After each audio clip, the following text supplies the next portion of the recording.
বেগুনকোদর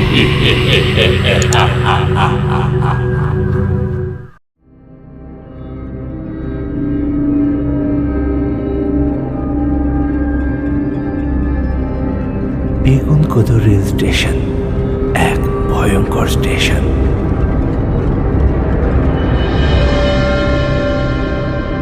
বেশ কিছু দর্শক বন্ধু অনেকদিন ধরে অনুরোধ করেছিলেন এই বেগুনকোদর স্টেশন নিয়ে একটি গল্প বানানোর, তাই তাদের অনুরোধে আজকের এই গল্প।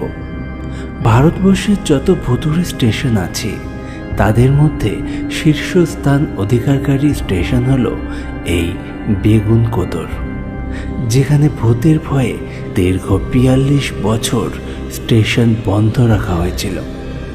সেখানে কোনো ট্রেন দাঁড়াতো না।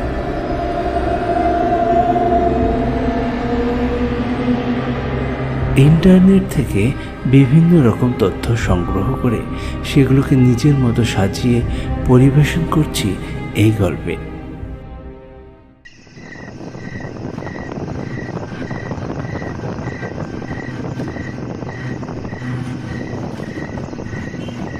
বেগুনকোদর স্টেশন পুরুলিয়ার অযোধ্যা পাহাড়ের সন্নিকটে অবস্থিত। এই স্টেশনের নাম অনেকবার শুনেছি। পুরুলিয়াতে আমরা দুই বন্ধু বেড়াতে এসেছি এবং এখানে এসে আমাদের ইচ্ছে হলো এই বেগুনকোদর স্টেশনে সত্যি ভূত আছে কি নেই সেটা নিজের চোখে দেখা বা অনুভব করা। যদিও এটা খুবই ঝুঁকিপূর্ণ, বিপদের আশঙ্কা অনেক বেশি, কিন্তু তাও আমরা দুজন এই কাজটা করতে যাচ্ছি। হোটেল থেকে একটা টোটো নিয়ে আমরা ওই স্টেশনের দিকে যাচ্ছি।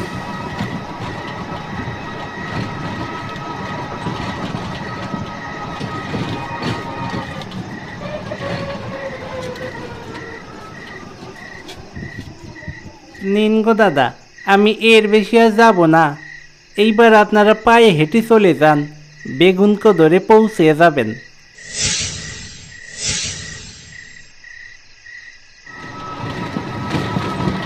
স্থানীয় লোকেরাও এই স্টেশনে যেতে ভয় পায়।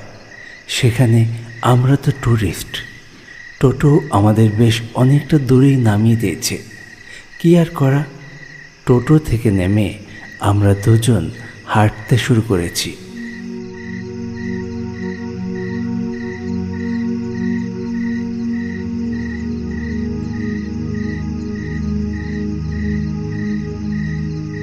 অনির্বাণ, এখনো ভেবে দেখ, ওখানে যাওয়াটা ঠিক হচ্ছে তো?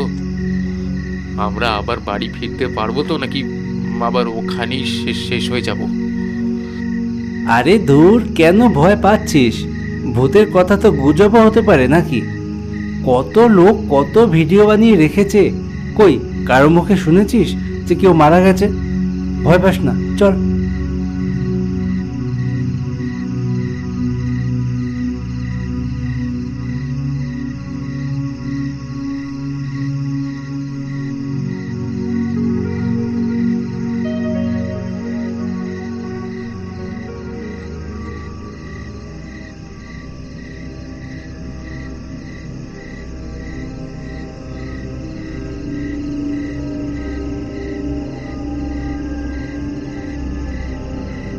কিছুটা হাঁটতেই পৌঁছে গেলাম সেই স্টেশনে। চারিদিক ফাঁকা, তার মাঝে রয়েছে একটা জনবিহীন স্টেশন। সেখানে রয়েছে খুব ছোট্ট একটা ঘর, সম্ভবত সেটি টিকিট কাউন্টার। টিকিট কাটা বা টিকিট দেবার জন্য সেখানে কেউ নেই, বন্ধ, অন্ধকার। আমরা এদিক ওদিক হাঁটাহাঁটি করতে লাগলাম।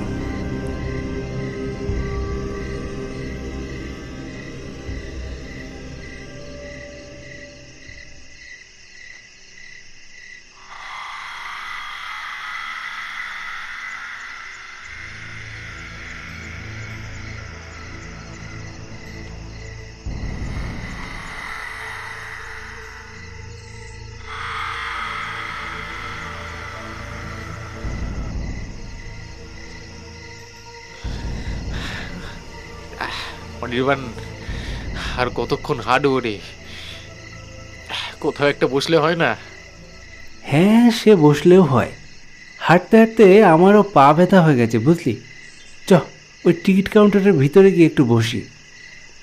কি টিকিট কাউন্টার? ওখানে না ভাই, ওখানে না। কেন রে? ভূত দেখতে এসছিস আর টিকিট কাউন্টারে যেতে ভয় পাচ্ছিস? চল, কিচ্ছু হবে না, পাগল কোথাকার।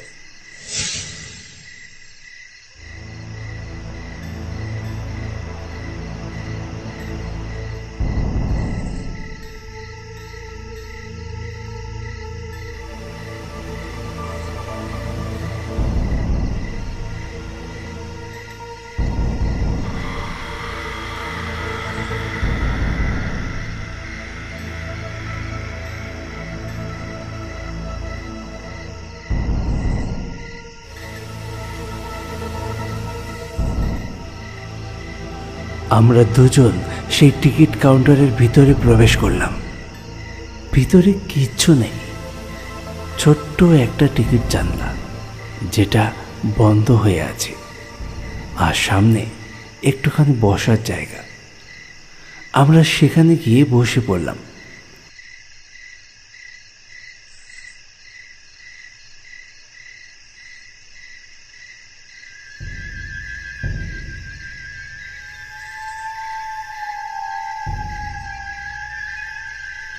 সেখানে প্রচণ্ড মশা, বসে থাকা মুশকিল হয়ে যাচ্ছিল।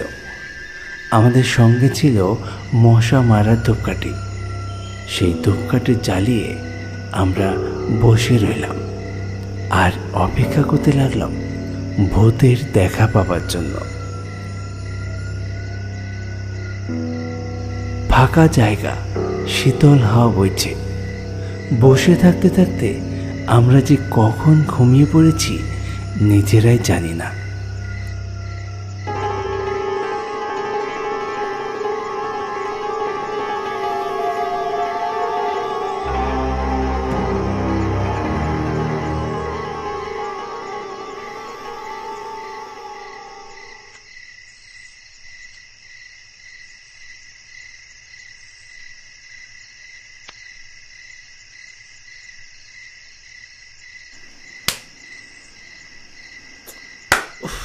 কি মশা! উফ, কি মশা রে! এত মশা লাগছে কেন? ধুর, ধূপকাঠিটা কি নিভে গেল নাকি?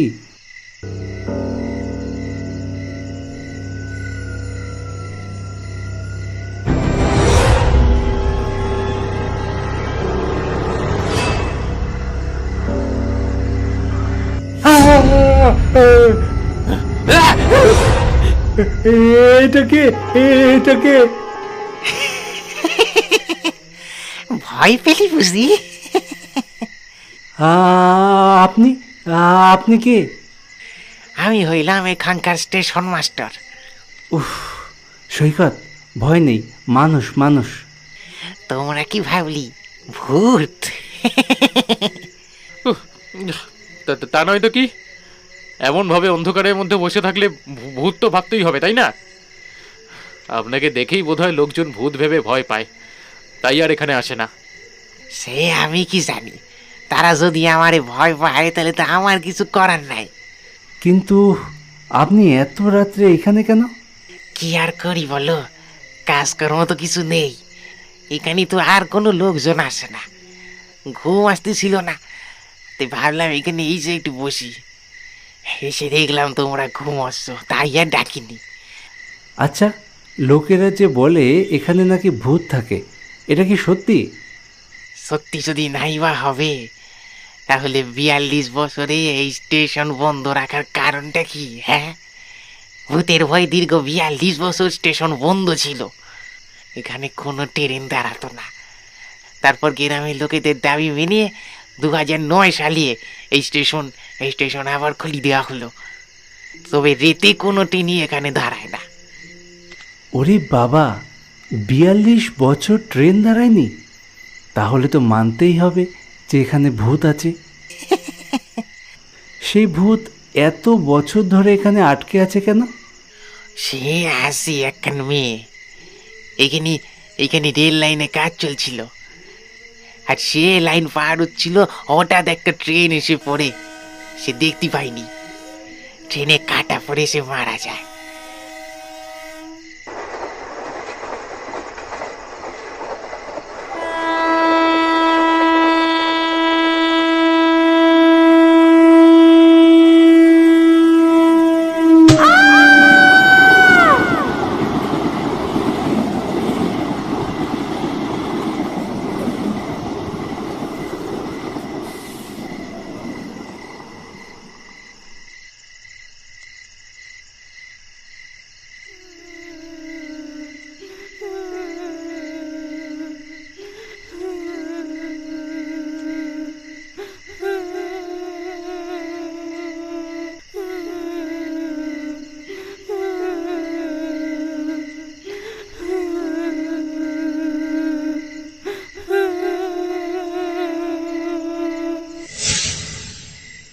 তখন থেকে সে আত্মা এখানে ঘুরে ঘুরে বেড়ায়, ট্রেনের সাথে দৌড়ায়, মানুষ দেখলি ভয় দেখায়।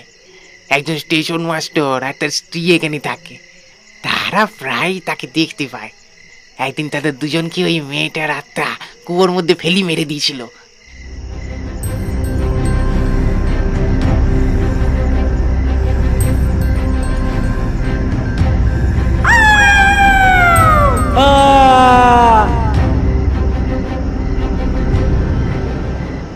এরপর থেকে স্টেশন বন্ধ করে দেয়। আমরা কি দেখতে পাবো সেই ভূতকে? বাইরে যাও, দেখতে পাবে। যাও, বাইরে যাও।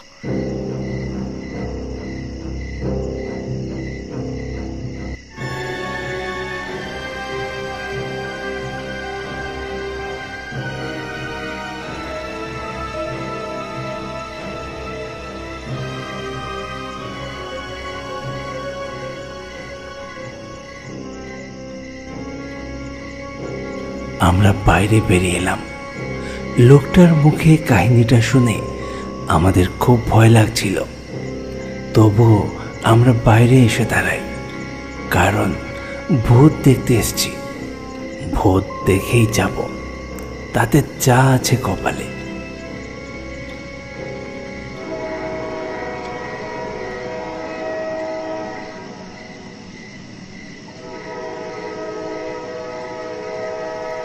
দাঁড়িয়ে থাকতে থাকতে আমরা ট্রেনের হর্ন শুনতে পাই, তার মানে ট্রেন আসছে। আমরা তাকিয়ে থাকি সেই দিকে।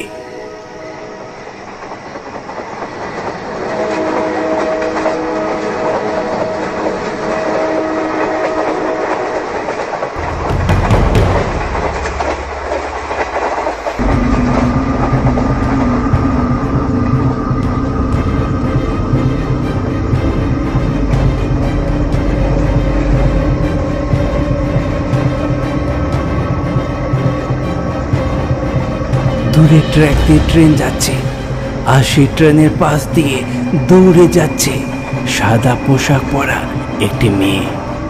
কোনো মানুষ ট্রেনের সাথে এইভাবে দৌড়তে পারে না, অসম্ভব।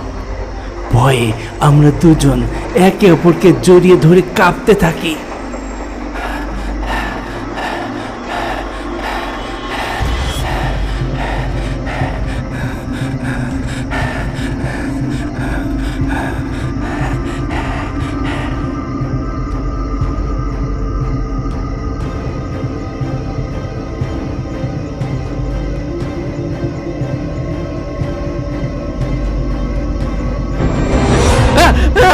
কে?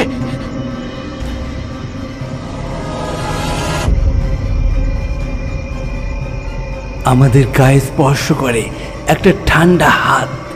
আমরা লাফ দিয়ে ঘুরে দাঁড়াই, দেখি সেই লোকটা বাইরে বেরিয়েছে। চোখগুলো কেমন যেন, মুখের মধ্যে রয়েছে অসংখ্য দাগ।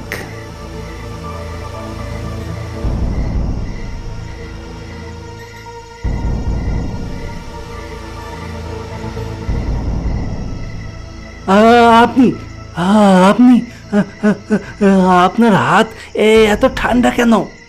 কারণ আমি যে মরে গেছি বহু বছর আগে।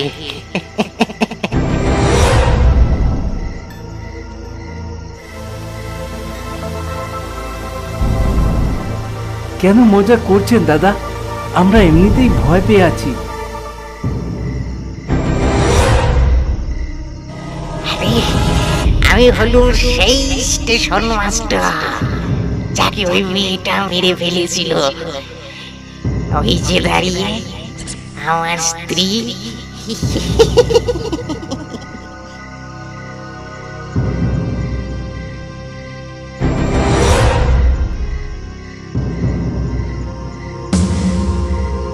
দেখলাম লোকটার চেহারা আরো বেশি ভয়ঙ্কর হয়ে উঠল। কিছুটা দূরে রয়েছে তার স্ত্রী, সেও খুব ভয়ঙ্কর।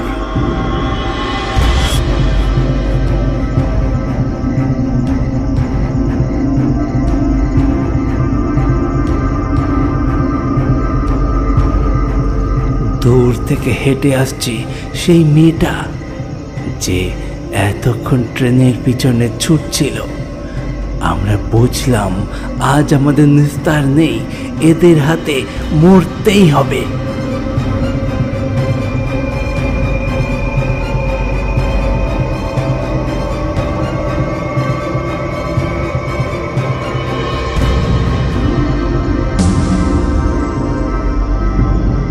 বাঁচবার জন্য আমরা দুজন একবার শেষ চেষ্টা করব।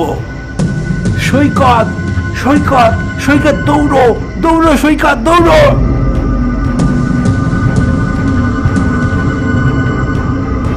আমরা প্রাণপণে ছুটতে লাগলাম গ্রামের দিকে।